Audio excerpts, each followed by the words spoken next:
You might have heard this line that your past and your childhood might explain your actions, but it doesn't excuse them. And if we extend that out a little bit, your past experiences, your childhood, your upbringing, it could be things from your recent past, they can really help us understand why you might do certain things, why you might choose certain actions or behave in certain ways.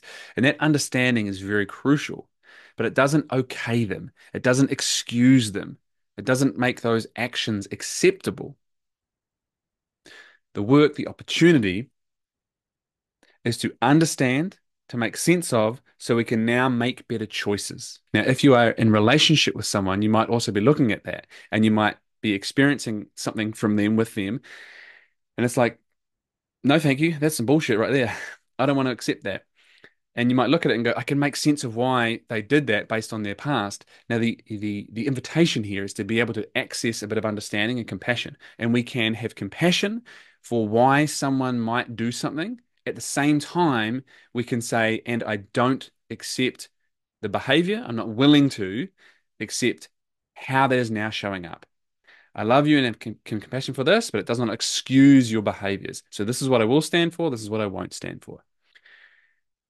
Personally, use it as an invitation to inquire with curiosity about why you might do certain things so that you can start the path to reframing and choosing differently. When it comes to interacting with others, you can use it to have compassion because they're probably not misbehaving. It's a pretty good approach when it comes to relationships. Let's have an environment where no one is misbehaving, but we might be driven by some things that are based in self-protection, very old software.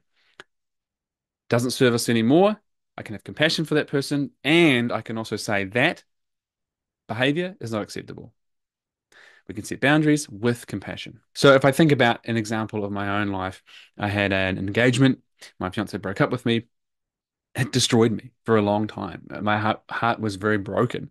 And a few things happened, but one of those things was kind of putting my heart in a way in a little cage and justifying a bunch of behaviors where I could just meet women, have quick relationships, not get anyone, let anyone close, and use that kind of in my head as a reason because it kept me safe. Now, I can look at it and make sense. Well, of course, I don't want to let people in because it felt like if I do let people in, the story was they would hurt me.